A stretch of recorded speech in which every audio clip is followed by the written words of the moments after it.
warahmatullahi wabarakatuh, Mas Isa. Waalaikumsalam warahmatullahi wabarakatuh. Apa kabar Mas Wah, Ian? Alhamdulillah sehat. Bagaimana nih Mas Isa kabarnya, Mas? Alhamdulillah sehat juga. Gimana nih Semarang cuacanya? Alhamdulillah. Waduh, cuacanya tuh tadi hujan, Mas. Tadi tuh saya keluar kantor jam 2 ya, di jalan hujan sih. Tapi kayaknya ini udah terang sih habisnya. Gimana Mas di Jakarta? Di Oke. Jakarta ya Mas Isa ya? Apa di Bandung, Mas? Iya, di Jakarta. Kebetulan sebelumnya di Bandung, betul ya. Ya Jadi kan? pindahan ya. Aku tahu Kayak dong. Indeks Semarang pindah kantor, saya pindah kantor ke pusat Jakarta. Oke. Iya, Siap, Mas Isa. Wah ini Mas, sore ini tuh saya tuh hawa-hawanya ya nuansanya tuh sumringah banget Mas. Karena tadi saya lihat closing betul. market IHSG udah 7.000. Ini udah kita nantikan dari pas pandemi ya Mas ya, waktu turun gitu kan. Sebelum turun tuh kita udah, IHSG mau 7.000 nih ya. Ternyata pandemi tuh turun Betul. ke 3.000 something kan. Akhirnya sekarang nih di Iya. Maret 2022 kita udah ke 7.000 lagi. Semoga ini pertanda rally yang bagus ya Mas Isa ya. Oke, amin, amin. Jadi betul. Jadi emang Eh, sebelum pandemi banyak yang turun pada pesimis nih bakal balik lagi 7.000. Bahkan malah hitungan 2 tahun setelah pandemi malah ini ya all time high ya. Jadi kemarin beberapa kali yang 7.000, akhirnya sekarang resmi ya ditutup 7.000 ya, sih luar biasa. Bener banget, Mas Isa. Bahkan saya masih ingat tuh di awal 2020 ya, sebelum kita masuk ke materi, itu banyak yang say goodbye sama market. Aduh, aku nggak mau masuk saham dulu deh. Sahamnya kayak gini ngeri dan sebagainya Oke, ya. Padahal itu opportunity kalau kita lihat gitu kan. Bahwa Warren Buffett pernah ngasih wisdom kan, be betul, greedy betul. when order are fair and be fair when order are greedy. Nah itu kalau dipakai tuh kita di 3.000-an something masuk, sekarang ya sekitar 7.000 udah harusnya cuannya luber-luber tuh ya Mas ya. Iya, betul. Jadi banyak yang takut mungkin pada saat awal pandemi kan nggak tahu ya pandeminya berakhir kapan, lalu misalkan pengobatannya juga vaksin dulu belum ditemukan, makanya wajar market juga crash ya. Orang masih mengamankan dananya masing-masing gitu, tarik dari market. Tapi setelah ada mulai jadi protokol kesehatan diterapkan, lalu juga vaksin ditemukan, lambat laun juga pulih ya ekonomi juga, dan ditandai juga IHSG malah rekor ya, melebihi dari sebelum pandemi. Jadi sebetulnya momen yang pas gitu pada saat kita pada saat pandemi harga lagi banyak yang diskon, kita masuk ke market. Tentunya dengan ada sinyalmen dari pemulihan seperti itu. Yes, bener banget nih Mas Isa. Oke Mas, sebelum kita masuk ke materi Mas, yang mau saya mau tanya-tanya kan sebentar saham syariah. Boleh nggak nih Mas, perkenalan dulu kepada teman-teman di sini semua, mungkin follower IDX nih masih belum kenal sama Mas Isa. Moga Mas Isa, kita kenalan Oke, dulu. oke. Iya, ini saya kebetulan dengan Mas Ian juga baru kenal ya. Jadi kita sekalian Iya. salam kenal dengan Mas Ian dan teman-teman dari IDEX Semarang. Mudah-mudahan sehat semua ya, dan sobat IDEX Semarang dan juga sobat IPOT nih. Perkenalkan saya Isa Martian selaku brand manager dari IPOT Syariah. Nah ini kalau mungkin teman-teman di Semarang, IDEX Semarang kan IPOT udah nggak asing lagi ya. Ternyata ada divisi syariahnya. Jadi ada produk syariahnya nih buat alternatif buat teman-teman yang memang oh iya pengen hijrah nih misalkan ke investasi yang syariah seperti itu. Oke Mas Isa, bagi teman-teman di sini harusnya udah tahu lah ya bahwa ternyata Indo Premier itu nggak setengah-setengah lah untuk menggarap segmen syariahnya. Arti baratnya Ipot Syariah ini nggak kaleng-kaleng lah gitu kan. Terbukti bahwa Iya, Universitas membuat divisi khusus sendiri yaitu ya, Ipot Syariah kan dengan Mas Isa nih ya, di hadapan kita di sini teman-teman. Dan bahkan nanti bulan depan teman-teman di bulan April, Maret, April ya, April bulan depan kita ada SPM level 1 bareng Indo Premier. Jadi silakan rekan-rekan mungkin yang pengen buka akun syariah bisa ikut SPM itu. Tapi nanti ya jadwalnya coming soon nih, akhir bulan saya keluarin jadwalnya. Oke Mas Isa, siap, siap. sebenarnya ngomongin saham syariah itu sangat menarik Mas, karena kita tahu pertumbuhan saham syariah di Indonesia itu cukup baik ya, cukup membanggakan, baik dari pertumbuhan investor, penambahan emiten, pertambahan jumlah transaksi dan sebagainya, yang menunjukkan bahwa masyarakat Indonesia itu sangat tertarik dengan investasi di saham syariah. Nah, sebelum itu Mas Isa, yang bisa tanyakan, saham syariah itu sendiri apa sih Mas? Secara konsep mungkin atau Oke. bagaimana, silakan. Oke, siap. Jadi sebetulnya kalau misalkan kita bahas saham secara umum ya, yaitu sama dengan saham ada produk di pasar modal. Jadi pasar modal itu kan produknya macam-macam. Jadi salah satu instrumen investasinya adalah saham, selain itu juga ada reksadana, ada juga ETF, ada obligasi dan sebagainya. Nah, kalau misalkan kita kenal perbankan, misalnya balik lagi mundur sedikit, perbankan ada perbankan syariah ya, ada yang perbankan konvensional, lalu juga asuransi juga ada kalau misalkan teman-teman yang ingin yang sesuai dengan syariah itu ada asuransi syariah. Nah, tidak itu juga yang mendasari bahwa oh ya investasi pun di pasar modal ada yang syariah gitu, saham syariah. Tapi perlu diingat kalau untuk saham syariah ini merupakan satu kesatuan dengan pasar modal secara keseluruhan. Jadi kalau misalkan kita kenal perusahaan-perusahaan yang misalkan yang sudah memang syariah dan listing di bursa efek, kan ada salah satu beberapa perusahaan misalkan perbankan syariah gitu ya. Kita kenal ada Bank Syariah Indonesia, lalu ada Bank Panin Dubai Syariah, lalu ada juga Bank BTPN Syariah, lalu juga ada asuransi yang syariah juga gitu. Tapi bukan hanya itu saja ternyata Mas Ian. Jadi kalau saham syariah juga ada yang memang sesuai dengan prinsip syariah. Jadi seperti perusahaan seperti Telkom, Indosat, lalu juga Adaro, lalu juga Antam, Inco, itu saham-sahamnya pun selama tidak melanggar aturan dari syariah itu tidak masalah karena bisnisnya, karena secara umum saham adalah ya sesuai dengan kaidah syariah seperti itu. Jadi tidak terpisahkan dari pasar modal secara umum, tapi memang yang dikhususkan yang memang tidak melanggar dari syariat Islam sendiri. Seperti kalau misalkan perusahaan yang ada juga yang misalkan ada berbasis bunga seperti perbankan konvensional itu kan nggak masuk saham syariah. Lalu juga ada yang misalkan transaksinya mengandung misalkan unsur-unsur yang tidak halal gitu ya, misalkan menjual minuman keras dan sebagainya, itu kan tidak masuk saham syariah, tidak masuk dalam kategori saham syariah, dan juga tidak termasuk misalkan dari perdagangan dari goror atau maisir. Goror dan maisir ini perjudian, tidak boleh gitu ya. Lalu juga kan kalau misalkan di luar negeri ada kasino tuh ya, misalkan ada yang listing, kalau di kita kan nggak ada, kebetulan di secara pemerintahan pun tidak legal kalau misalkan perusahaan yang berbasiskan perjudian gitu ya. Tentunya saham syariah ini kalau misalkan kita kenal di pasar modal secara umum kan dia terdaftar dan diawasi OJK ya. Nah, kalau misalkan di saham syariah dan pasar modal syariah secara umum itu ada yang mengawasi lagi. Jadi protectionnya ganda. Siapa itu? Jadi yang mengawasi adalah Dewan Syariah Nasional MUI. Jadi Dewan Syariah Nasional MUI itu yang mengeluarkan fatwa terkait saham syariah. Jadi dasarnya saham syariah itu apa? Dasarnya adalah fatwa ini. Fatwa DSN MUI nomor 80 tahun 2011 seperti itu. Dan juga diperbarui terus, yang terakhir adalah fatwa DSN MUI nomor 135 tahun 2020 terkait saham.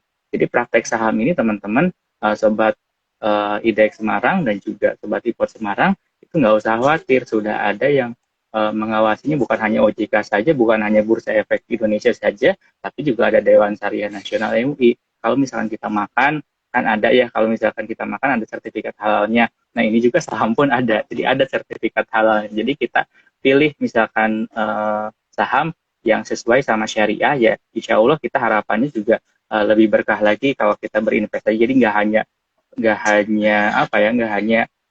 dari nominal kita keuntungan transaksi atau investasi saham, tapi juga ada keberkahan yang menyertainya. Karena kalau kita misalkan dalam jangka, biasa kan kalau misalkan orang transaksi trading jangka pendek ya, ataupun jangka panjang buat investasi, misalkan sampai usia pensiun. Nah, ini lebih panjang lagi Mas Ian. Jadi sampai misalkan nanti di akhirat, kan jauh banget gitu kan.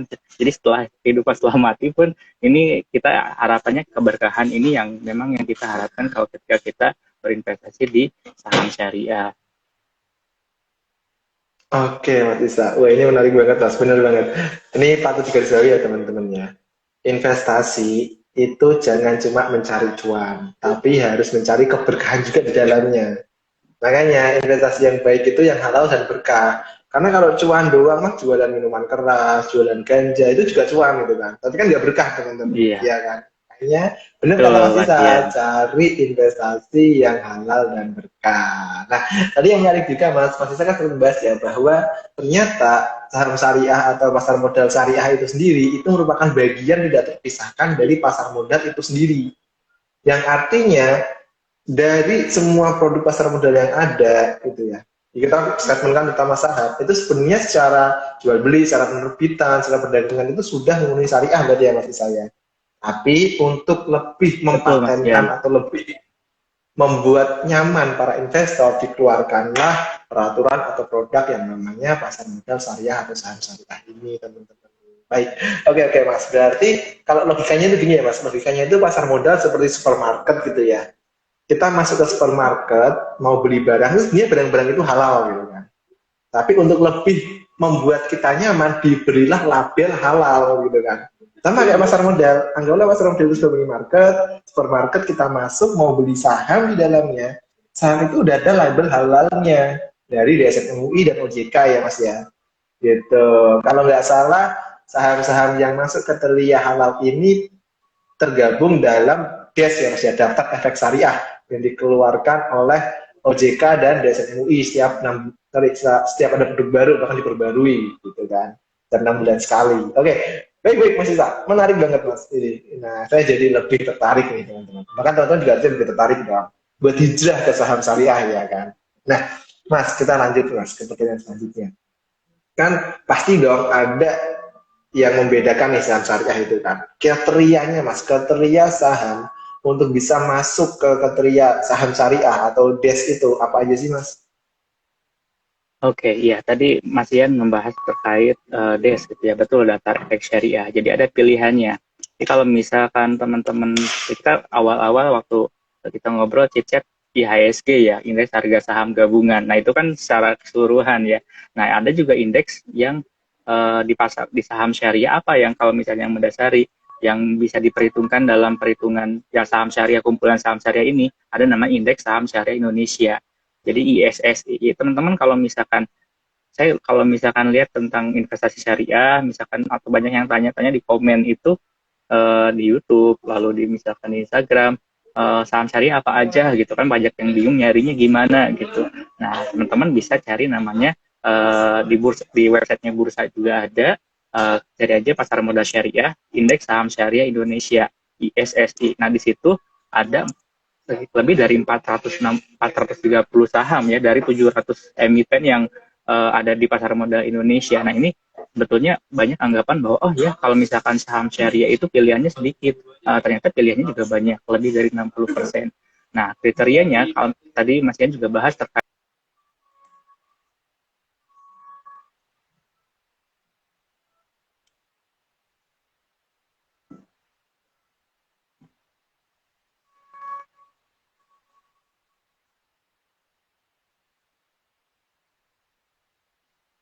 Mas, macet enggak? Halo teman-teman, ini apa koneksi saya yang terganggu? Iya, masih masuk enggak? Oke, teman-teman, sepertinya koneksinya Mas Isa masih terganggu ya teman-teman ya. Nanti kita coba menunggu Mas Isa untuk join kembali nih teman-teman ke sini. Baik ya teman-teman. Baik, kita lanjut dulu teman-teman terkait dengan saham syariah ya teman-teman. Bahkan kalau tadi Mas Isa sempat bahas itu 60% lebih saham yang ada di pasar modal Indonesia itu ada syariah gitu kan. Nah, artinya apa? Artinya teman-teman sebetulnya tuh pilihannya banyak. Tergantung nanti kita dari perspektif mana nih mau pilih saham syariah itu. Oke, ini coba ya. Oke, sudah masuk Mas Isa. mohon Silakan Mas, maaf Mas dilanjut. Ian. Iya keputus ya. Iya, tidak Tadi apa-apa Mas. udah sampai mana tadi teman-teman? Mungkin Kita dari sampai awal ke aja kali ya. keterianya ya. Mana tadi? Iya, jadi Kriteria saham syariah, kriteria yes. oke. Jadi belum, alhamdulillah belum terlalu ini ya, belum terlalu panjang kepotongnya. Jadi betul. Jadi kriteria saham syariah gitu ya. Jadi kalau misalkan teman-teman masyarakat yang ingin tahu saham syariah, itu kan pasti ingin tahu dong DSN MUI dan juga OJK itu menetapkannya gimana. Jadi ada dua metode metode ya. Yang pertama si perusahaan itu akan ada yang deklarasi sebagai saham syariah. Nah, sebagai saham syariah ini biasanya itu mereka sudah ada dewan pengawas syariah tersendiri di perusahaannya. Jadi perbankan bank-bank syariah biasanya kan sudah ada dewan pengawas syariah nih yang mengawasi kesyariahan dari bisnisnya. Itu biasanya otomatis akan masuk sebagai daftar efek syariah. Uh, Lalu ada yang kedua, yang perusahaan tidak declare. Dia tidak menyatakan bahwa si perusahaan tersebut adalah sesuai syariah.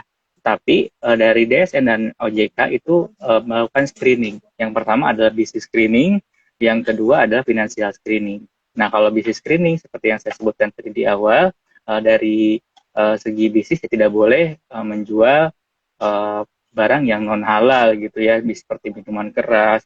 Lalu juga misalkan barang yang mudorotnya lebih banyak daripada manfaatnya. Contohnya rokok, makanya rokok tidak masuk ke saham syariah. Lalu yang ketiga adalah jasa keuangan ribawi. Nah, jasa keuangan ribawi ini contohnya seperti perbankan konvensional.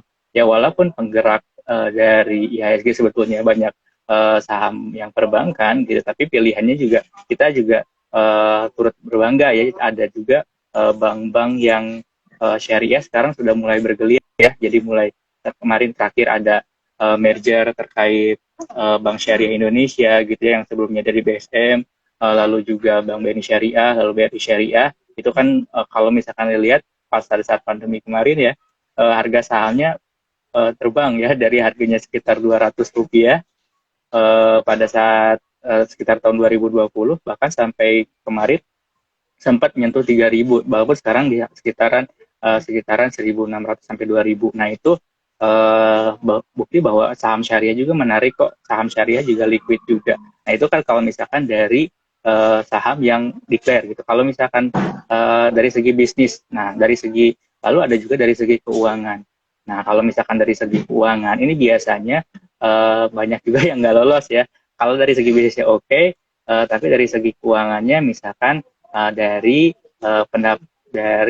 hutang berbasis ribanya tidak boleh melebihi dari 45%. Nah, kalau misalkan hutang berbasis ribanya melebihi 45%, itu akan masuk ke saham syariah gagal, masuk ke screening DSN MUI-nya. Lalu yang kedua, pendapatan non halalnya tidak boleh lebih dari 10%. Nah, ini pendapatan non halal ini biasanya dari mana sih? Kalau misalkan ada pendapatan non halal, biasanya kan ada perusahaan yang memang menyimpan dananya di bank konvensional gitu, ada bunganya di situ.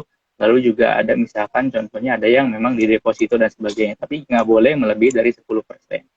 Ini adalah best practice ya yang ada di seluruh dunia gitu, dari saham-saham syariah di misalkan di Malaysia, di Inggris gitu, indeks dia bahkan Dow Jones pun berbeda-beda gitu. Jadi nggak ada yang full misalkan 100% nggak boleh punya utangnya, lalu juga pendapatan halnya nggak boleh lebih dari ada yang nggak boleh dari 5%, ada yang 10%, macam-macam.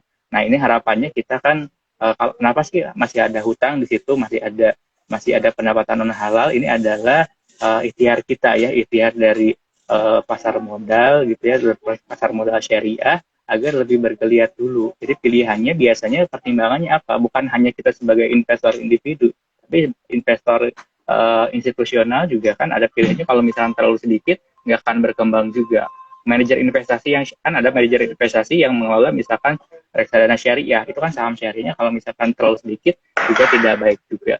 Jadi ini teman-teman selama ada fatwanya nggak usah khawatir. Jadi sudah ada financial screening, sudah ada dari business screening, sudah masuk saham syariah. Yang menentukan fatwa ya pasti istihad para ulama ya. Jadi kalau misalkan teman-teman saya ragu ya, cek aja fatwanya di situ, fikih muamalahnya ada. Jadi dari bahasa Indonesia, bahasa Inggris sampai bahasa Arabnya di situ ada, menyatakan bahwa saham tersebut saham syariah. itu masuk ke daftar efek syariah. Nah, setelah kita masuk daftar efek syariah, kita bisa mentransaksikannya baik untuk trading, untuk jangka pendek ataupun investasi. Nah, tapi kalau misalkan yang untuk trading, teman-teman untuk investasi perhatikan ada yang keluar dan masuk dari daftar efek syariah.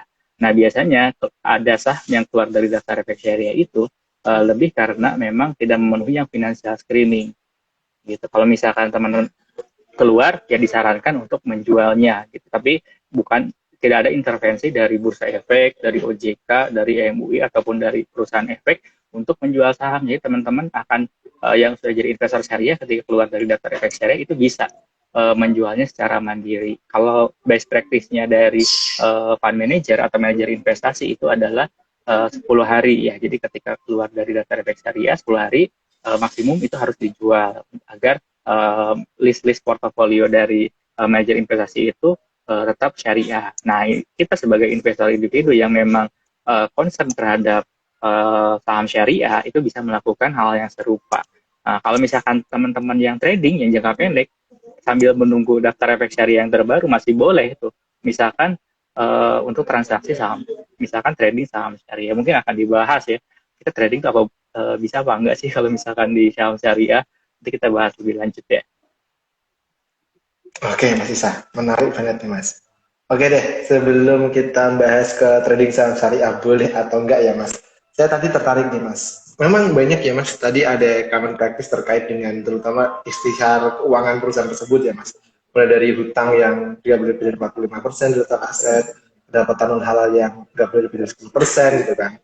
Nah, kadang tuh ada yang ngomong, kenapa nggak dibuat 5% aja, kenapa nggak dibuat 0% aja gitu kan, atau nggak ada sama sekali. Yes, benar banget kata Mas Tisa. Karena kalau di seperti itu kan, mungkin hanya akan ada beberapa emiten aja di indeks syariah, dan itu nanti tidak akan menggeliatkan pasar modal syariah kita. Karena memang kan sejatinya Islam itu sangat fleksibel untuk aturan-aturan yang terkait dengan muamalat. Ya Mas ya, kalau hablum minan nasnya itu sangat fleksibel selama tidak ada larangan di Al-Quran dan hadis, kita boleh melakukannya, apalagi kalau udah ada ijma tadi, Mas Isa sempat membahas itu. Jadi dari para ulama itu mengeluarkan fatwa atau kita bisa kenal namanya ijma, teman-teman. Nah itu menarik banget sobat teman-teman tadi. Nah, oke Mas, tadi belum udah di spoiler sama Mas Isa, aku mau tanya yang gitu Mas, boleh nggak Mas trading saham syariah Mas? Kan banyak mikir ya, lu kan saham itu kita terimanya T+2 nih Mas. Jadi kan secara fisik barang itu baru masuk ke rekening saham kita 2 hari setelah kita beli Mas. Masa belum ada 2 hari barang belum kita terima udah saya jual. Boleh nggak sih? Nah, gimana Mas Isa? Ya, betul. Tadi Mas Dia juga bilang ya, memang betul. Kalau misalkan yang tidak selama tidak ada yang melarang di Quran dan hadis, itu masih diperbolehkan. Makanya masuknya ke areanya fikih muamalah gitu. Beda dengan ibadah. Kalau ibadah kan nggak boleh tambah-tambah seperti sholat gitu kan. Misalkan rokaatnya ditambah kan nggak boleh. Tapi kalau misalkan zaman dulu, zaman Rasul gitu kan belum ada kan yang namanya saham, belum ada namanya reksadana sebagai makanya istimewa ulama itu yang diperhitungkan pada saat ini. Makanya ada fatwanya. Nah, ini terkait kalau misalkan investasi, kalau misalkan di saham kan orang masih mungkin ya secara konvensional pun banyak yang bingung gitu ya. Kalau misalkan saham itu buktinya apa sih ya?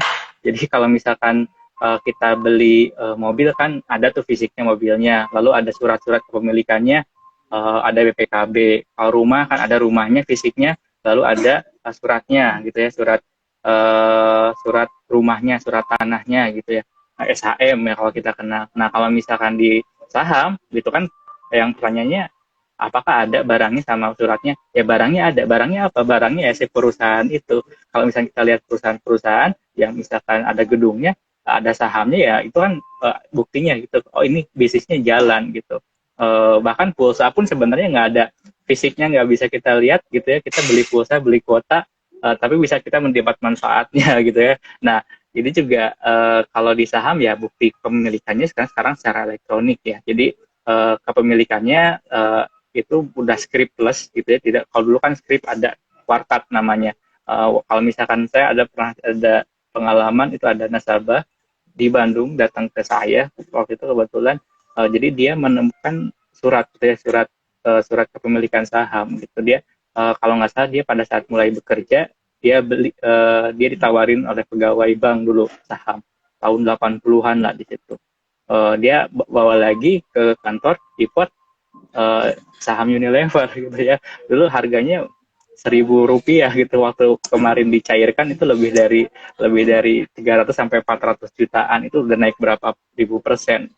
Nah, terkait saham dan saham syariah itu sebetulnya bisa ditransaksikannya bukan secara fisik lagi, jadi secara elektronik. Nah, karena secara elektronik, walaupun kepemilikannya misalkan kita beli sahamnya kan ada namanya online trading gitu, ada namanya Jakarta Automatic Trading System, makanya ada angka-angkanya gitu ya, misalkan yang muncul itu bukan hanya sekedar angka, itu ada artinya dan ada barangnya. Jadi ketika kita transaksi, misalkan belinya anggaplah hari Senin jam 10 pagi. Nah, kalau misalkan kita jual anggaplah jam 11 siang, boleh apa enggak? Boleh. Jadi sistemnya BPJS gitu ya, beli pagi jual siang. Misalkan selang sejam 2 jam, itu apakah secara syariah boleh? Kalau kita misalkan teman-teman mungkin yang sudah tahu pasar modal yang konven, kita tahu ada settlement T+2 gitu ya. Jadi setelah terima saham sama uangnya itu 2 hari kerja. Nah, kalau misalkan mungkin banyak yang bertanya, kan barangnya belum pindah gitu. Nah, itu adalah kalau misalkan secara syariah, walaupun barangnya belum pindah, itu masih selama kepemilikannya berpindah, itu masih diperbolehkan. Jadi hukmi. Jadi secara hukum sudah berpindah tangan. Sama kalau misalkan kita transaksi jual beli sama rumah. Apakah rumahnya berpindah? Kan enggak juga, rumahnya di situ-situ aja, kan suratnya yang berpindah. Kepemilikannya kalau misalkan kita AJB, akta jual beli, sudah berpindah kepemilikan. Secara hukum sudah sah gitu. Saham pun sama, ketika transaksinya match misalkan di aplikasi iPod muncul jam 11 siang gitu ya kan. Lalu misalkan kita jual lagi jam 2 siang. Nah, itu sudah match, belinya match, jualnya match, itu diperbolehkan secara syariah. Jadi mitos ketika transaksi syariah itu harus pindah dulu, nunggu settlement dulu, enggak. Jadi boleh kalau misalnya kita transaksi beli pagi jual siang, dalam tanda kutip ya mungkin trading ya. Trading sebetulnya juga banyak jenisnya ya. Trading misalkan kita trading harian, trading mingguan, trading bulanan. Jadi kalau misalkan karena prinsip saham itu adalah jual beli, ya jual beli boleh kapan aja. Riwayat mengatakan Rasul pun pernah membeli barang, membeli domba pada hari yang sama dan menjualnya pada hari yang sama. Jadi sebetulnya nggak masalah kalau ketika kita punya barang, jualnya hari yang sama, nggak usah nunggu sampai misalkan berbulan-bulan atau bertahun-tahun untuk menjual barang. Jadi tidak masalah gitu ya ketika kita bertransaksi dalam jangka pendek atau disebut dalam trading. Ya kalau misalkan dia baca kerennya ya, trading saham syariah boleh apa enggak ya, tentunya boleh. Oke, Mas Isa. Jadi teman-teman, ini udah menjawab keraguan kita ya. Jadi yang diperjualbelikan di saham itu adalah bukti kepemilikannya. Dimana kita tahu kalau secara hukum, ketika kita membeli sesuatu dan sudah akad sah, barang itu sudah milik kita. Kita udah bayar, sah, sudah milik kita. Walaupun penyelesaiannya T+2. Sama nih kayak teman-teman misalnya beli rumah gitu kan.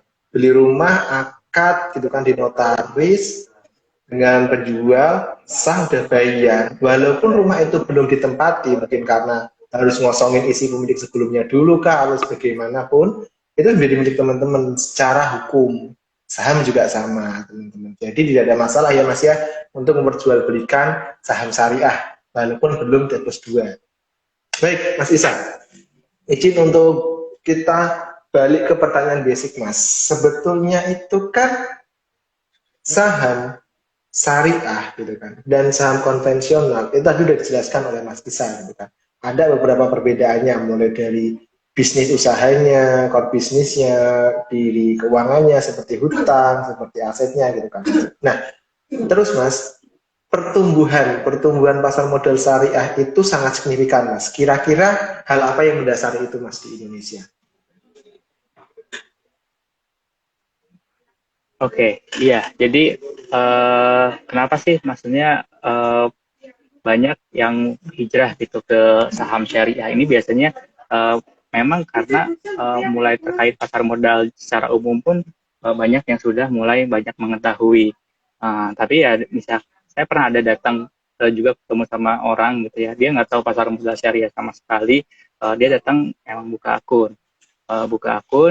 Uh, Kebetulan ini guru saya ya, guru waktu SMA saya tanya ke saya, uh, Isa, saya mau buka investasi, tapi saya kan usia sudah menjelang senja lah, udah mau pensiun. Tapi saya investasinya pinginnya juga ingin yang berkah gitu ya, ingin yang memang tenang kita investasinya. Ada nggak yang syariahnya gitu? Karena memang mayoritas penduduk Muslim di Indonesia kan lebih dari 130 juta ya, 130 juta masyarakat Indonesia adalah merupakan penduduk Muslim. Ini sebetulnya yang jadi PR kita bersama ya, banyak yang memang mulai berinvestasi yang memang ingin yang lebih tenang gitu, ingin yang berkah juga gitu. Jadi mereka sudah mulai pilih yang memang syariah dari menunjang halal lifestyle-nya. Kan biasanya mereka untuk makan ya, kita pun misal sebagai muslim cari makanan yang halal, lalu kita misalkan berwisata carinya yang memang wisatanya wisata halal gitu, makanya ada halal tourism gitu ya. Lalu juga kita fashion, mulai pakai berhijab gitu kan, hijrah gitu ya. Fashionnya fashion halal gitu ya, makanya ada banyak sekarang yang berhijab tapi juga tetap keren gitu. Tetap memang ya bertahap lah gitu istilahnya. Nah juga ini juga investasi pun seperti itu. Nah ini banyak yang memang gabung ke anak muda pun banyak juga yang, jadi bukan hanya yang sudah senior usianya, tapi yang muda pun memang iya ternyata syariah tuh lebih tenang ya. Lalu juga kalau misalkan kita berkaca beberapa tahun ke belakang, banyak ya saham-saham syariah yang memang menunjukkan kinerja yang baik. Ya.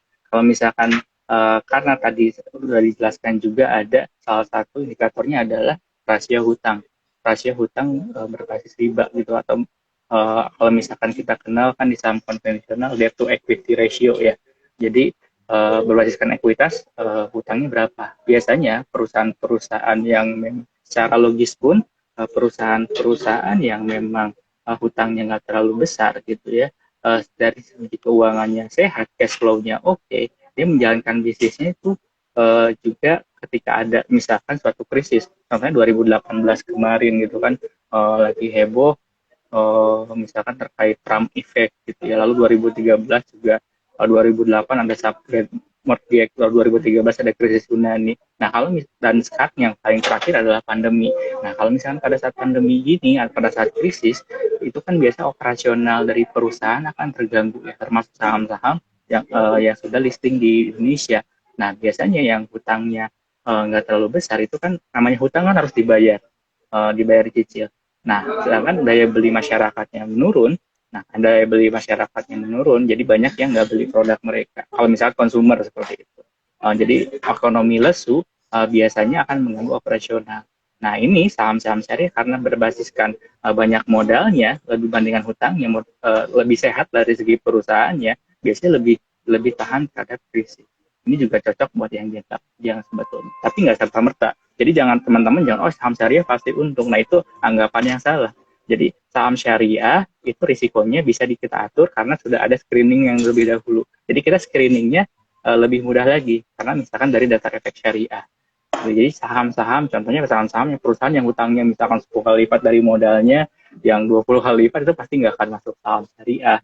Kayak gitu. Jadi ini untuk memudahkan screening aja, tapi tetap diperlukan analisis juga. Itulah teman-teman kenapa saham syariah ini jadi pilihan juga, karena ternyata yang pilih saham syariah itu bukan hanya muslim saja. Jadi tadi kalau kita bahas emang mayoritas di masyarakat Indonesia adalah masyarakat muslim, tapi ada juga yang merasa nyaman gitu ya, yang non muslim pun ada yang nyaman, oh ya saya lebih lebih lebih percaya masuk ke bank syariah karena sistemnya bagi hasil. Jadi di agama lain pun selain muslim juga senang, oh ya karena bagi hasil lebih fair gitu. Di saham pun ya sama, pilih saham syariah karena lebih fair, karena tidak ada berbasis ribawinya, karena sistemnya bagi hasil, kan kita dapat capital gain, ada juga dapat dividen, itu lebih nyaman buat investor. Jadi inilah kelebihan pasar modal syariah yang tidak dimiliki oleh konvensional. dari screening pun sudah dari daftar efek syariah pun sudah dipilihkan untuk memudahkan kita, tinggal kita ulik lagi aja, kita pelajari lagi kira-kira mana sih yang sesuai dengan profil risiko kita, yang sesuai dengan tujuan investasi kita, saham syariah mana sih. Nah itulah tugas dari kita sebagai masyarakat investor syariah dan juga mungkin trader saham syariah. Oke Mas Isa, saya tertarik itu Mas. Bahkan saham syariah pun tidak hanya digandrungi oleh masyarakat muslim, tapi non muslim pun juga tertarik. Saya jadi punya cerita Mas. Saya itu dulu waktu pertama di bursa itu ketemu dengan teman saya yang dia non Islam. Dia tanya ke saya, yang aku tuh mau investasi, tapi kok aku dengar ada investasi saham syariah. Kalau orang kayak aku yang non muslim boleh nggak sih beli saham syariah? Jawaban saya simpel Mas Isa. Saya ingat waktu jawabannya. Boleh dong, sama kayak kamu masuk ke minimarket, kamu ambil makanan atau minuman yang ada logo halalnya. Boleh makan nggak kamu? Boleh, ya boleh. Sama berarti kan dengan investasi syariah.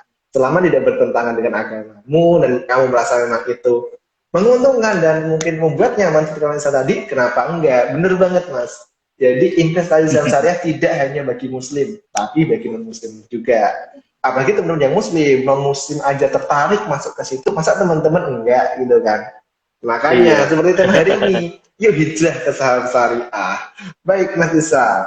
Nah, karena waktu kita terbatas Mas, kita akan singkat menjadi beberapa pertanyaan lagi ya Mas. Saya mau tanyakan gini Mas, kan ada beberapa indeks ya saham syariah yang ada di Indonesia tuh. Indeksnya apa aja, lalu gimana kinerjanya Mas? Kalau kita lihat selama mungkin setahun terakhir atau bagaimana? Silakan. Oke, ya. Jadi kalau misalkan kita lihat indeks gitu ya, indeks saham syariah kita lihat dari ISSI ya. Jadi kalau misalkan dari ISSI sebetulnya karena ISSI ini itu basisnya adalah banyak juga yang dari konsumer gitu ya, kita agak sedikit turun ya. Karena yang sekarang yang booming tetap dari keuangan ya. Jadi banyak saham-saham yang memang saham-saham yang memang penggerak dari IHSG itu adalah saham-saham perbankan. Di 35% dari saham yang memang non syariah itu kinerjanya lumayan menarik ya, lumayan tinggi. Tapi kalau misalkan kita lihat dari indeks saham syariah juga ada yang menarik dari sektor kita kan sekarang lagi booming komoditas ya. Karena pemulihan ekonomi itu kan yang pertama kan banking dulu. Lalu banking karena banyak juga ya saham yang nggak masuk saham syariah, kita komoditas sudah mulai naik. Nah, komoditas sudah mulai naik karena kan ada pemulihan ekonomi, karena semua bisnis sudah mulai, industri dasar sudah mulai berjalan.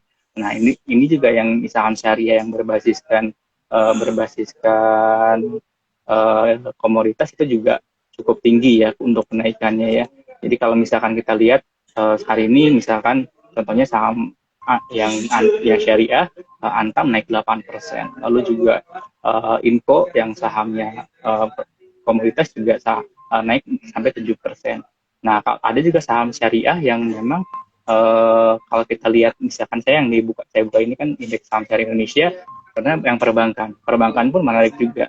Nah, untuk BTPS itu naik hari ini 5,76%. Nah, ini juga jadi kalau alternatif ketika ada nggak sih saham perbankan yang memang menarik nih untuk trading dan juga untuk investing juga bisa dilihat ya. Jadi ada juga, tapi yang sekarang yang jadi pemberat biasanya dari properti ya. Jadi properti karena belum pulih, misalkan pembiayaan untuk properti juga masih kecil, jadi saham-saham syariah yang masuk kategori properti itu nggak begitu signifikan untuk kenaikannya ya. Jadi seperti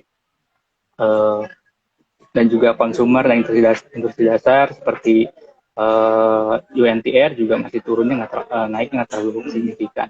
Nah, kalau misalkan teman-teman juga bisa perhatikan kalau misalkan kita ada namanya indeks saham syariah Indonesia ISSI, itu kan 460 saham. Indeksnya ada lagi nggak kalau misalkan kita misalkan pilihannya ISSI terlalu banyak nih, saya pinginnya yang ini aja nih, yang nggak terlalu banyak, yang dipilihkan oleh bursa dan juga dipilihkan oleh misalkan ada DSR MUI dan juga OJK, ada nggak indeks yang seperti misalkan LQ45-nya, ada juga nih Mas Ian. Jadi ada juga indeksnya misalkan JII. Nah, Jakarta Islamic Index juga, JII ini kepanjangan Jakarta Islamic Index. Bisa di browsing, dari aplikasi bot juga bisa dibuka.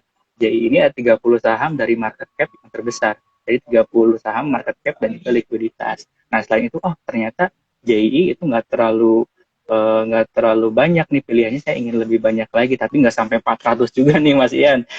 Jadi apa, ada juga namanya JI 70 ini, market cap-nya juga sama yang terbesar di Indonesia, di Indonesia dari ISSI, dan juga dari segi likuiditas. Jadi ketika kita beli saham, pastiin kita kalau misalkan beli saham gampang, jualnya juga gampang gitu ya. Jadi ketika kita jangan sampai kita belinya gampang, yang pada saat kita mau jual itu nggak ada yang mau beli. Nah itu kan hati-hati. Itu kan likuiditas dari sahamnya itu kurang bagus. Nah ini dari Y70 ini jadi pilihan buat teman-teman juga. Nah juga yang terakhir ada namanya IDX Mesh BUMN. Nah IDX Mesh BUMN ini ada 17 saham BUMN yang merupakan saham syariah yang bisa dipilih teman-teman. Jadi itu juga berdasarkan dari market cap dan juga dari likuiditas juga karena kan BUMN nggak semua listing di bursa. Nah ini 17 ini juga bisa jadi pilihan buat teman-teman buat berinvestasi. Lebih prefer misalnya saya sebenarnya memang yang perusahaannya yang plat merah gitu, silakan. Jadi bisa dari indeks tersebut. Nah kalau misalnya dikombinasikan, kita tahu sektor mana yang lagi in sekarang gitu ya, dengan misalkan dari indeks sektoral yang masuk ke beririsan dengan saham syariah, itu akan lebih powerful lagi Mas Ian.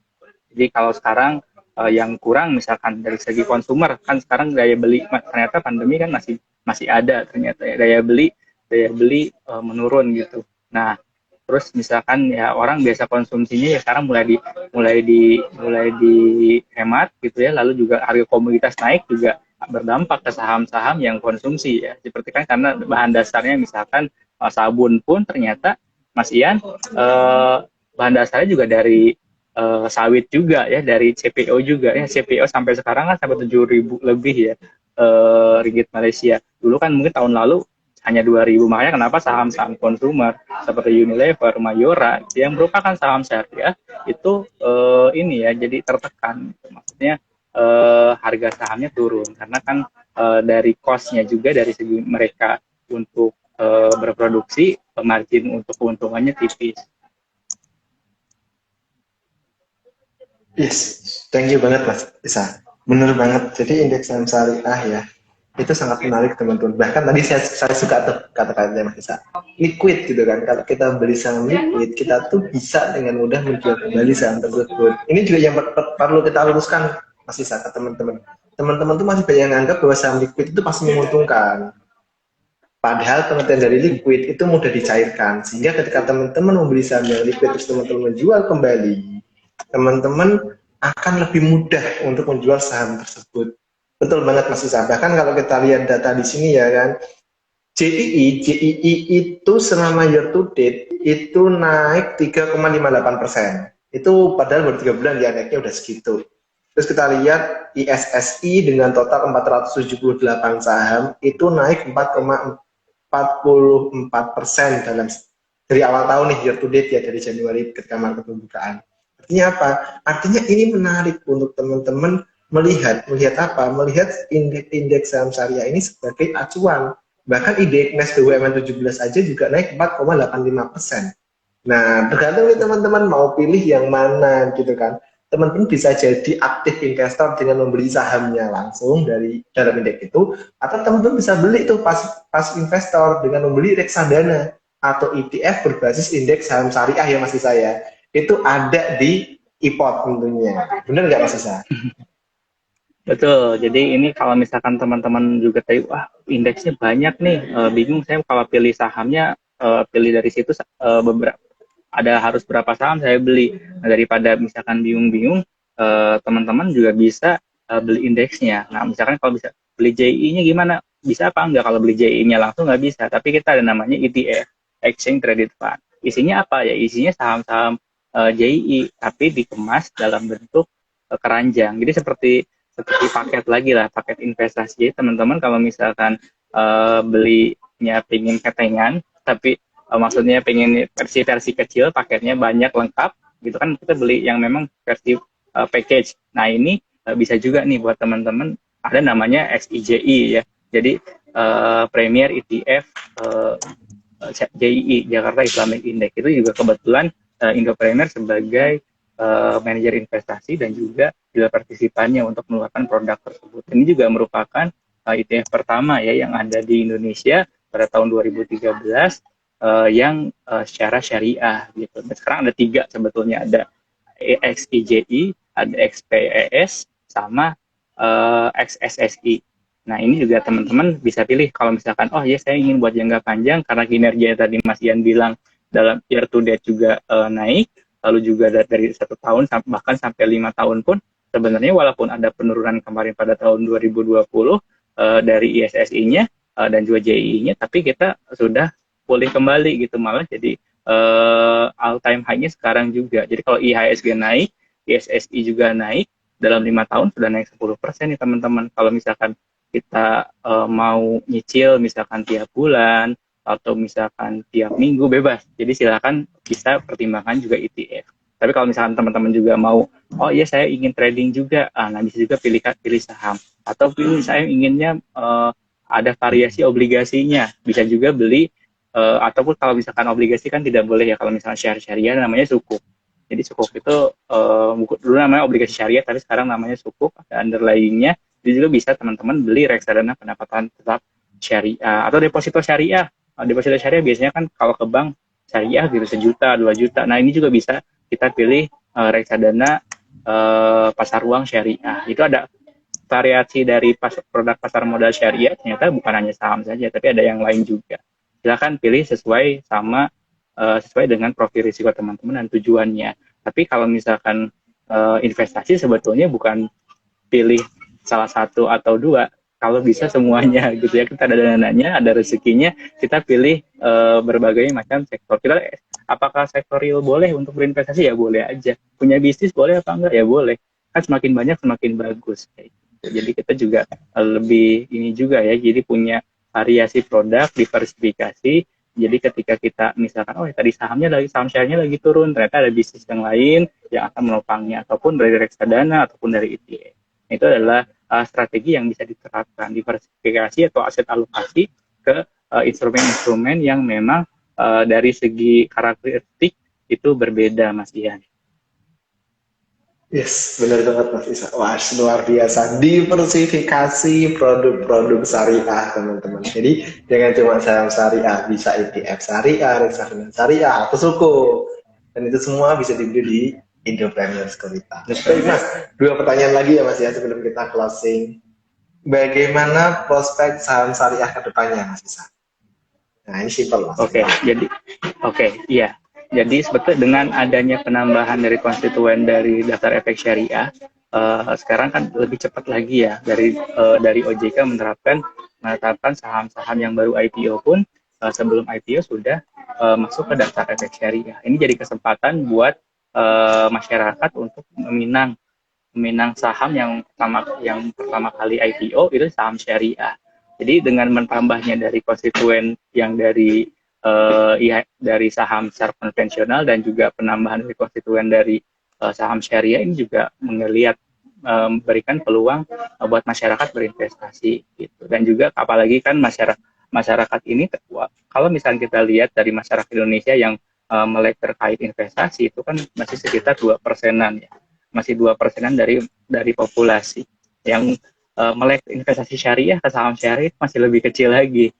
Seperti itu. Jadi kalau misalkan kita lihat 10 tahun ke belakang, indeks kita dari ISSI dan juga JI itu misalkan signifikan kenaikannya, bukan tidak mungkin 5 tahun ke 10 atau 10 tahun ke depan juga akan seperti itu. Gitu. Jadi kalau kita memproyeksikan ke depan, ya kita lihat juga data histori, gitu, pertimbangan data histori seperti apa perkembangannya, harapannya dengan makin banyaknya yang melek terkait saham syariah ini, dari banyak yang membeli saham, apalagi dari domestik. Kalau sebelumnya mungkin investor banyak dari investor asing. Nah sekarang mulai banyak investor domestik yang itu bergabung di pasar modal syariah gitu ya, baik konvensional maupun syariah, menjadikan masa depannya cerah ya. Jadi masa depan cerah itu bukan hanya dari indeksnya, tapi kitanya juga sebagai investor, holding period kita membeli saham gitu ya, kita bisa berinvestasi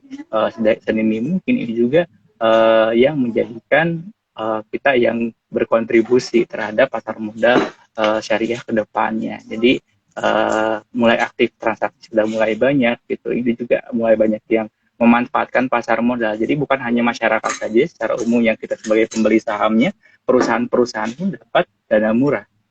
Nah, dana murah ini kan sebetulnya dana murah yang kita dapat dari masyarakat. Kalau misalnya kita daripada kredit ke bank, pembiayaan ke bank kan harus bayar bunga dan sebagainya, ataupun harus ada margin dan sebagainya. Kalau misalnya kita listing ke bursa di pasar modal, kan teman-teman yang perusahaan yang memang berkembang itu juga akan dapat pendanaan dana murah gitu untuk ekspansi bisnisnya. Makanya ada juga kan sekarang namanya papan akselerasi. Ada juga beberapa saham syariah yang masuk ke papan akselerasi. Jadi bukan hanya perusahaan yang besar saja, perusahaan yang memang UMKM pun bisa listing di bursa efek. Dan ini juga negara-negara maju yang berpindah dari berkembang ke maju yang adalah masyarakatnya biasanya memanfaatkan pasar modalnya. Jadi salah satu indikator ekonomi maju ya misalkan saham biasanya di pasar modalnya juga maju juga. Jadi bakal beriringan. Saya yakin apalagi kita kan ada bonus demografi ya, pada tahun 2035 kita jadi akan jadi salah satu pemain besar di dunia. Jadi bukan G20, nanti mungkin bisa jadi G5 ya, mungkin jadi mungkin 2 besar atau 3 besar pemegang ekonomi, karena kita masyarakatnya masih masyarakat muda, masih usia produktif, saham syariah banyak, apalagi sudah melek harga saham syariah. Bukan itu mungkin nanti akan lebih tinggi lagi, lebih besar dibandingkan dengan 5 tahun ke belakang atau 10 tahun ke belakang. Yang pasti teman-temannya ya harus membekali dengan ilmu dulu ya, membekali dengan ilmu dulu. Jadi kita beli sesuatu itu investasi nggak mau ikut-ikutan orang-orang gitu. Kita pelajari dulu, pastinya teman-teman juga akan menuai hasilnya dari situ. Oke Mas Isa, jadi intinya tetap akan menggeliat, tetap akan berkembang pesat teman-teman, karena baik supply dan demand itu masih besar potensinya. Jadi Mas sudah menjelaskan panjang kali lebar. Oke Mas boleh nggak nih Mas, sebelum saya ke pertanyaan terakhir, kita menjawab pertanyaan dari viewer kita Mas. Karena ada pertanyaan menarik. Oke, nah ini Mas, dari NKHLS, bagaimana caranya biar kita memiliki akun investor syariah dan RDN syariah? Terus berapa lama waktunya? Mungkin gimana caranya buka akun di IPOT syariah dan berapa lama akun itu jadi Mas? Nah, mungkin itu sih Mas kalau saya singkat tanya. Silakan Mas. Oke, ya ini Mas NKHLS. Ya, apa kabar Mas? Mudah-mudahan gue kondisi sehat ya. Jadi kalau misalkan kita ada 2 opsi ya, ketika kita misalkan sudah jadi investor ataupun belum jadi investor, pengen jadi investor syariah. Yang pertama, kalau misalkan teman-teman mungkin masyarakat teman-teman yang juga di luar sana misalkan ingin punya akun syariah, bisa langsung jadi registrasi dari IPOT syariah. Jadi dari Instagram di New IPOT Semarang, di akun kita ada nih, ada link tree-nya, di situ ada buka akun syariah. Di situ ada panduannya untuk kita buka syariah, akun syariah dari awal. Dia ada form yang harus diisi, lalu misalkan kita melengkapi data, dan bisa diserahkan ke kantor IPOT cabang terdekat. Kamu tanya-tanya mau buka akun langsung ke cabang IPOT terdekat pun bisa gitu. Syaratnya cuma KTP dan juga punya nomor rekening bank atas nama sendiri. Kalau ada NPWP, lampirkan NPWP nomornya saja. Nah, itu estimasi dari 3 sampai 7 hari kerja itu akun syariah, termasuk dengan RDN syariah. Ini mungkin teman-teman ada yang belum tahu RDN itu apa sih? RDN itu rekening dana nasabah. Jadi rekening penampungan ketika kita berinvestasi, Indo Premier, IPOT syariah. Itu nggak pegang dana teman-teman. Jadi yang pegang itu adalah bank kustodian. Jadi RDN tersebut. Jadi transfer ke rekening tersebut. Nah, ini 3 sampai 7 hari kerja. Tapi kalau misalkan mungkin di sini ada sobat IPOT juga nih, sudah punya akun IPOT yang konvensional gitu, pengen hijrah ke akun syariah, bisa aja. Jadi kita mengisi, kalau tadi lebih lengkap Pak, buka akun secara umumnya, lalu juga buka akun RDN-nya, lalu ada perjanjian syariah, Tapi kalau misalkan kita upgrade dari akun yang konvensional ke syariah, cukup mengisi form perjanjian syariah saja. Di situ ada yang diperbolehkan dalam prinsip syariah, lalu tidak diperbolehkan dari prinsip syariah, tinggal kita tanda tangan saja, diserahkan ke kantor IPO terdekat, ataupun tanya-tanya pun silahkan gitu. Di situ bisa prosesnya biasanya lebih cepat, 1 sampai 3 hari kerja itu kita bisa langsung memakai akun syariah kita. Jadi berbedanya apa sih bedanya akun yang konvensional sama akun syariah? Nah, akun syariah ini tentunya sesuai dengan prinsip syariah. Jadi kita nggak bisa beli saham yang non syariah yang pertama. Yang kedua, tidak ada margin trading. Jadi ketika kita Mas Ian nih misalkan transaksi kan banyak tuh yang misalkan kita belinya misalkan kalau pengen 100.000 ternyata belinya 200.000, uang kita cuma 100.000. Kalau di akun yang konven itu bisa, namanya margin trading. Tapi kalau misalkan di akun syariah nggak boleh. Jadi nggak bisa tuh ada istilah kepencet kebeli 2 kali atau 3 kali uangnya kurang minus, nggak bisa. Jadi ini untuk melindungi nasabah juga dari yang kepencet itu. Jadi kalau misalnya kita ingin transaksi 200.000, kita depositnya 200.000. Yang ketiga adalah short selling. Nah, short selling ini ketika kita menjual saham yang bukan yang kita miliki gitu. Jadi kita harus beli dulu, pastikan match dulu, baru kita bisa jual. Jadi prinsip-prinsip dari syariah, dari syariah on trading system ini yang didapatkan benefit sebagai investor IPO syariah. Oke Mas Isa, lengkap banget ya Mas. Jadi teman-teman tadi bisa diikuti step by stepnya, atau silahkan kalau teman-teman bingung bisa hubungin akun Instagram ini yang digunakan Mas Isa ya, di New Ipon Semarang. Nanti bisa melayani pembukaan akun syariah teman-teman tentunya. Jadi ada 2 cara. Pertama adalah bila udah jadi investor IPOT, tinggal pembukaan rekening syariah, atau kalau belum langsung buka ke rekening syariah. Gampang banget sekarang teman-teman, apalagi dengan simplifikasi ya, nggak sampai 1 hari akun kadang udah jadi teman-teman. Nah, Mas Isa, boleh nih pertanyaan terakhir Mas sebelum kita closing. Karena nggak terasa ya kita ngomongin sesuatu yang syariah itu udah jam 7 nih. Nah, ini kalau puasa udah pada buru-buru nyari takjil ini, ya kan? Oke Mas Isa, pertanyaan terakhir. Saham syariah apa aja nih Mas yang mungkin saat ini masih bisa direkomendasikan untuk menjadi watchlist teman-teman? Silahkan Mas Isa. Oke, iya. Oke ya, kalau misalkan di saham syariah tentunya kan harus saham syariah ya, di data syariah. Kita lihat dulu kan kalau misalkan kita mempertimbangkan untuk beli saham, kita lihat dulu kondisi global dulu, jadi top to down dulu. Jadi kalau misalkan kita lihat Wall Street, kalau kita kan acuannya biasa Wall Street ya, banyak yang turun juga, tapi juga ada harga CPO sama harga emas juga naik juga nih, CPO juga. Harapannya kan kita IHSG atau IHSG naik ke 100 ke 200, ataupun IHSG naik ke 6.900, tapi sekarang sudah sampai 7.000 ya, alhamdulillah. Jadi teman-teman bisa mempertimbangkan saham syariahnya apa aja. Yang pertama adalah Astra Agro Lestari, ini saham syariah, teman-teman bisa buy on weakness. Ini time horizonnya bisa antara 1 sampai 5 hari. Sekarang harganya Ali Ali 12.300 ya, 12.300, teman-teman bisa pertimbangkan untuk taking profit di sekitaran 12.450 ya. Jadi sebetulnya ini udah naik 3%. Teman-teman juga yang kalau misalkan tadi pagi bisa watchlist Ali itu sekitaran masih di 12.000, ini bisa di-buy. Ini yang masih bisa di taking profit tadi ya. Lalu juga ada juga MNCN.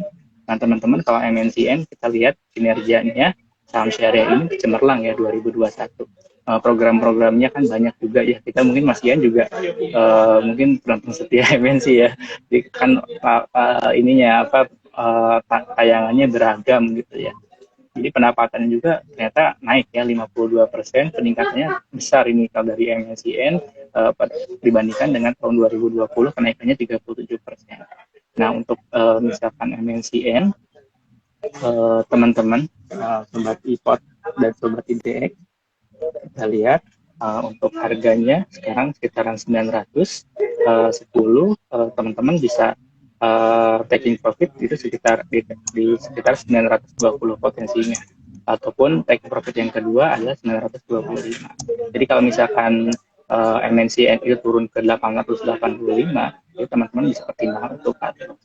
Lalu saham terakhir nih, saham syariah yang bisa teman-teman perhatikan untuk jadi watchlist teman-teman itu adalah KLBF. KLBF dilihat dari target pertumbuhan penjualannya, walaupun labanya turun 11 sampai 15% pertumbuhannya, mereka melakukan strategi product mix ya. Jadi mereka ada efisiensi biaya, tapi melakukan kenaikan harga. Jadi targetnya si KLBF ini pada tahun 2002 itu ada kenaikan operating profit margin itu antara 14 sampai 15% pada tahun 2022. Ini harga untuk secara teknikal KLBF itu ada di atas EMA 5 dan juga 10 membentuk pola white closing Marubozu merupakan sinyal bullish continuation. Stochastic juga memasuki zona overbought dan MACD histogram divergen positif. Untuk sekarang kita lihat KLBF harganya 1.655. Teman-teman bisa taking profit sekarang di 1.700. Tapi kalau misalnya teman-teman lihat KLBF di bawah 1.600 itu bisa untuk cut loss. Jadi itulah rekomendasi untuk saham syariah yang bisa dipertimbangkan untuk trading. Tapi kalau misalnya untuk investing, teman-teman perhatikan dari fundamental perusahaannya. Jadi ciri-cirinya kalau misalnya untuk yang jangka panjang dari profitnya dari tahun ke tahun itu meningkat dan pertumbuhannya juga signifikan. Itu buat jangka panjang. Tapi kalau buat trading, teman-teman perhatikan dari teknikalnya. Apakah misalkan time horizonnya harian, mingguan, atau bulanan. Yang tadi saya sebutkan ada untuk time horizon mingguan, mudah-mudahan bisa jadi pantauan dari teman-teman investor syariah untuk memaksimalkan profit dan keuntungan dari trading tersebut. Oke, Mas Dista. Udah, jadi banyak banget ya saham-saham yang bisa jadi watchlist ya teman-teman ya.